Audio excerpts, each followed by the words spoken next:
फिर चौथी कैटेगरी मनमंत्र अवतारों के विषय बताएगी। तो मनमंत्र अवतार में जैसे कि यज्ञ, विभु, सत्यसेन, हरि, वैंकुट, अजित, वामन, धर्मसेतु, सुधामा, यज्ञ आदि ये भगवान के मनमंत्र अवतार है। और पांचवा जो बताया है भाव अवतारों के विषय में वो युग अवतार। तो युग अवतार के अंदर सतयुग के अंदर भगवान सफ़ेद रंग के हो जाते हैं। त्रेता में रतकांति लाल रंग के भगवान, द्वापर में श्याम रंग के, और कलयुग में कृष्ण काले रंग के। पर उनमें से सुनहरे रंग का जो है प्रकाश निकलता है, सुनहरे रंग का। तो कलयुग के अवतार श्री चैतन्य महाप्रभु कहा गया, ये युग अवतार है। लेकिन जो कल की अवतार होगा वो अलग है। तो ये है भगवान के युग अवतार। अंत में जो छठा बताया गया है वो शक्तिवेश अवतार। तो शक्तिवेश अवतार के अंदर 3 नाम आते हैं, नरसिंह, राम और कृष्ण। इस प्रकार से चैतन्य चरितामृत में भगवान के अवतारों की 6 कैटेगरियाँ बताई गई है।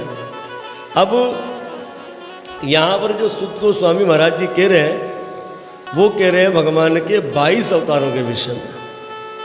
तो ये 22 अवतारों के बारे में यहाँ पर क्यों बता रहे हैं, उनके नाम क्यों ले रहे हैं? जैसे कि एक उदाहरण है, कोई भी नई फिल्म आने वाली होती है तो उसका एक ऐड आता है, एक टाइटल आता है, उसको लोग देखते हैं, भाविक हो जाते हैं, अरे ये सब चीज़ें इसमें आएगी, अच्छा। तो क्या होता है ये कि वो प्रतीक्षा करते, इंतज़ार करते हैं।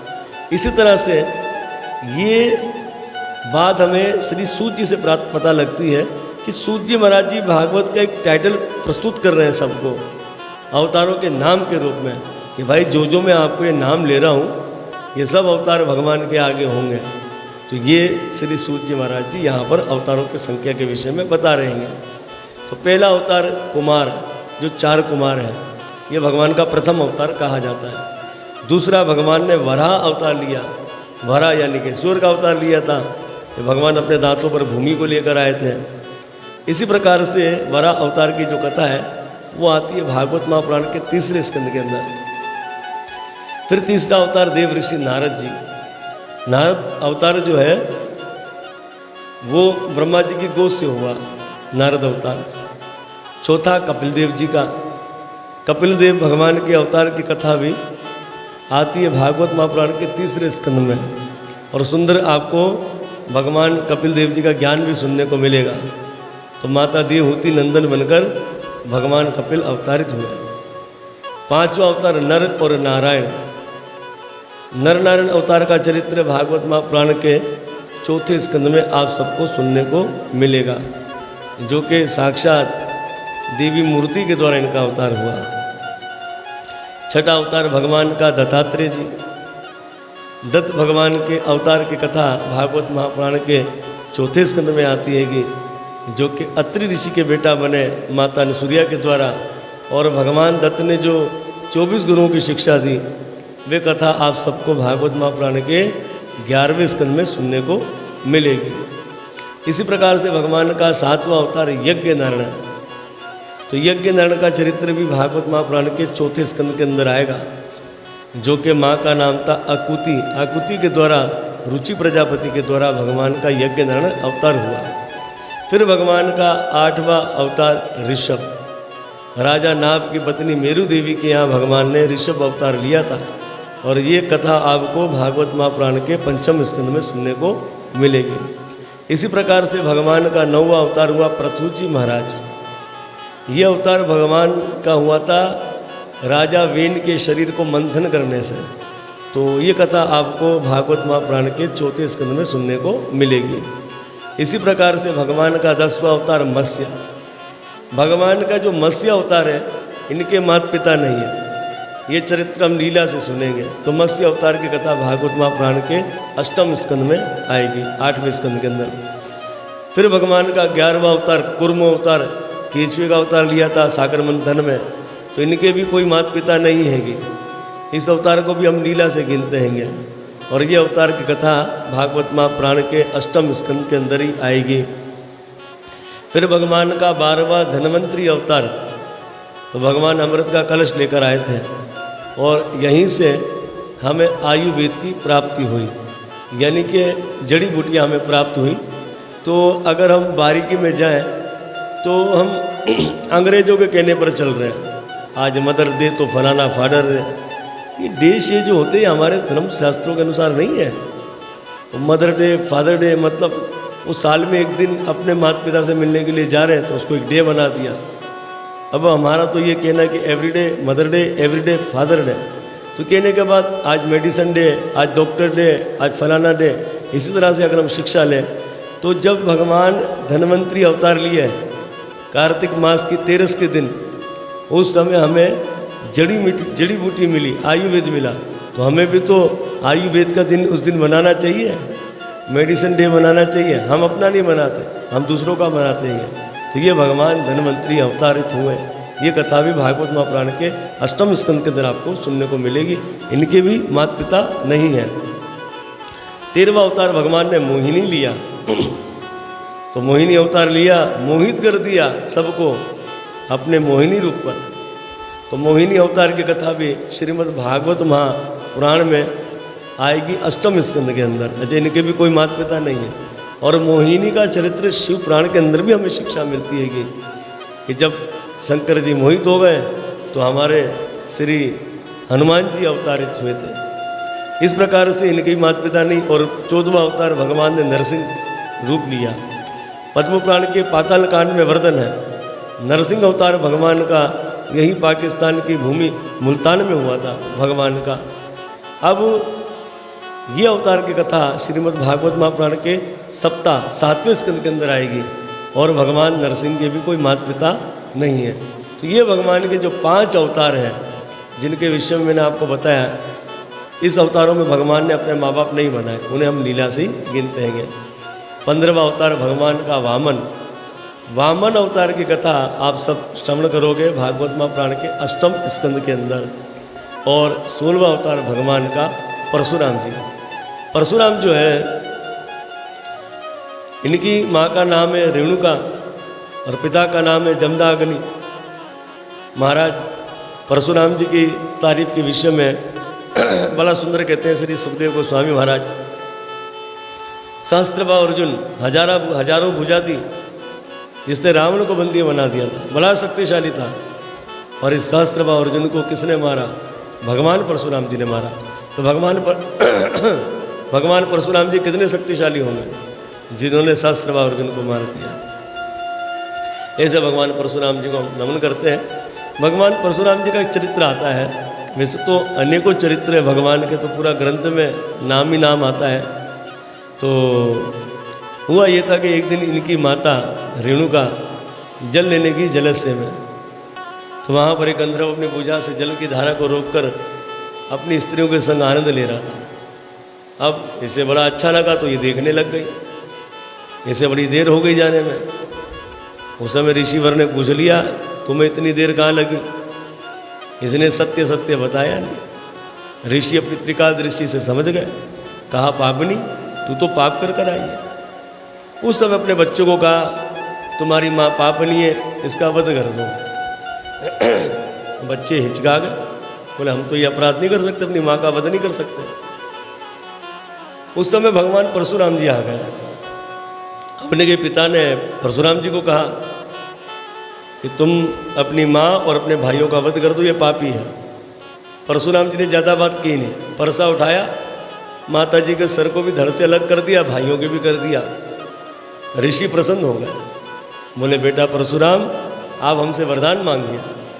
अच्छा, भगवान परशुराम जी को पता था कि हमारे पिता के पास संजीवनी विद्या है, ये मरे हुए को जिंदा कर देते हैं। तो परशुराम भगवान ने कहा, पिताजी हम तो आपसे यही प्रार्थना करते हैं कि मेरी माता जी और मेरे भाई जो मेरे द्वारा मर गए ये जीवित हो जाए। और दूसरा वरदान हमको ये चाहिए, ये जीवित हो जाए तो ये भूल जाए कि मैंने इनका वध किया था। तो ये है बुद्धिमान श्री परशुराम भगवान, उन्हें हम बारम्बार नमस्कार करते हैं। इस तरह से जब सहस्त्रबा अर्जुन जमदाग्नि के पास आया था, ऋषि के पास, और जब उनकी कामधेनु लेना चाहता था, ऋषि ने मना कर दिया तो जबरदस्ती लेकर चला गया था। उस समय भगवान श्री परशुराम जी ने सहस्त्रव अर्जुन को मारा था और अपने पिता की गाय लेकर आए थे। एक दिन सहस्त्रव अर्जुन के बेटा मौका पाकर जमदाग्नि ऋषि को मार दिया। अब जब परशुराम जी आए तो उनकी माँ 21 बार छाती पीट रही थी, तो उस समय भगवान परशुराम जी ने 21 बार क्षत्रियों को धरती से शून्य कर दिया था। ऐसे सर्वशक्तिमान भगवान परशुराम जी को हम बारम्बार नमस्कार करते हैं। तो इतने चरित्र में हमने आपको भगवान परशुराम जी का चरित्र कह दिया। भगवान परशुराम जी का चरित्र भागवत महापुराण के 9वें स्कंद में आएगा, तो वहाँ हम कह नहीं सकेंगे, तो हम यहीं पर कुछ लीला भगवान परशुराम जी की आपको कही, उसमें आनंद लीजिए और हम आगे बढ़ते हैं। 17वां अवतार भगवान ने श्री वेद व्यास जी का लिया, और व्यास जी के अवतार की कथा भागवत महापुराण के यहीं प्रथम पहले स्कंद के अंदर आएगी। माता सत्यावती और पिता का नाम था पराशर ऋषि। श्री सुत गोस्वामी महाराज जी कहते हैं कि ऋषिवरों, 18वां अवतार प्रभु ने राम लिया। भगवान राम जी का चरित्र भागवत महापुराण के 9वें स्कंद के अंदर आता है। और अब श्री सूत जी कहते हैं कि 19वां बलराम यदुवंश के अंदर और कृष्ण जो है वो 20वें अवतार हुए। तो ये दोनों अवतार भगवान ने यदु कुल के अंदर लिया। 21वां भगवान का बुद्ध अवतार होगा, पर हमारे अनुसार भगवान ने बुद्ध अवतार ले लिया। और ये 5000 साल पुरानी बात है कि जहाँ कहा था ऋषियों ने कि भगवान का बुद्ध अवतार होगा, पर हमारे अनुसार भगवान ने बुद्ध अवतार ले लिया है। और फिर कहते हैं कि गौर जब कलयुग आएगा तो तब भगवान का कल्कि अवतार होगा। तो यहाँ पर जो है श्री सूत जी महाराज जी ये 22 अवतारों के विषय में हमें बता रहे हैं, जिसकी चर्चा आपको आगे विस्तार से सुनने को मिलेगी। और कृष्ण कथा आपको सुनने को मिलेगी 9 और 10वें स्कंद के अंदर। इस तरह से श्री सूत जी महाराज जी ने क्या कहा कि भगवान कृष्ण वो 20वें अवतार है। तो यहाँ पर जो है अब सूत जी महाराज जी इस श्लोक को ठीक कहेंगे, क्योंकि यहाँ पर कृष्ण को अवतार कह दिया, जबकि कृष्ण अवतार नहीं, कृष्ण अवतारी है। तो ये बात श्री सूत जी महाराज जी कह रहे हैं पहले स्कंद के 3रे अध्याय श्लोक संख्या 28 के अंदर। एता चांसा कला पुंसा कृष्णा स्तुत भगवान स्वयं इंद्रादि वैकुलम लोक मुडयांति युगे युगे। कुछ भगवान के हंस, कुछ कला, कुछ आवेश, कुछ मनमंत्र आदि अवतार होते हैं, और कृष्ण तो स्वयं भगवान है और सब वजहों की वजह है। यही बात ब्रह्म संहिता में 5वें अध्याय श्लोक संख्या जो है 39 के अंदर ब्रह्मा जी कहते हैं, मैं उन श्री भगवान गोविंद की पूजा करता हूँ जो राम, नरसिंह आदि अवतार तथा हंस अवतारों में नित्य स्थित रहते हुए भी कृष्ण नाम से आदि पुरुष है, मैं उन्हें नमन करता हूँ। इसी प्रकार से हमारी 18 स्मृति में एक स्मृति है जिसका नाम है विष्णु स्मृति। विष्णु स्मृति में लिखा है जो श्री कृष्ण के शरीर को भौतिक मानता है, यानी कि श्री कृष्ण के जिस्म को दुनियावी मानता है, उसे श्रुति यानी कि वैदिक ज्ञान, स्मृति यानी कि पुराण आदि के द्वारा, और लिखा है इन मंगल कार्यों से वंचित कर देना चाहिए, यानी कि इन ग्रंथों को इन्हें नहीं सुनाओ और इस शुभ कार्य से इनको क्या कर देना चाहिए, दूर कर देना चाहिए।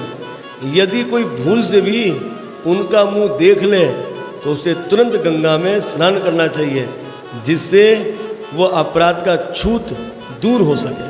बताओ, यानी कि श्री कृष्ण की निंदा करने वाले का मुख नहीं देखना चाहिए, क्योंकि श्री कृष्ण कौन है, वो जगतनाथ प्रभु है।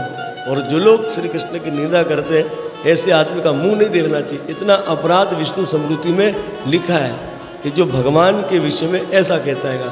और अगर गलती से किसी ने ऐसे आदमी का मुंह भी देख लिया तो तुरंत गंगा में नहाना है। अब वो पाकिस्तानी को गंगा जी कहाँ मिलेगी, वीज़ा ही जल्दी से नहीं मिलता, तो वो क्या करेंगे। तो उनको सबसे सरल उपाय बताया गया हैगा, निम्रतापूर्वक हाथ जोड़कर हरे कृष्णा कृष्णा कृष्णा हरे हरे, हरे राम राम राम हरे।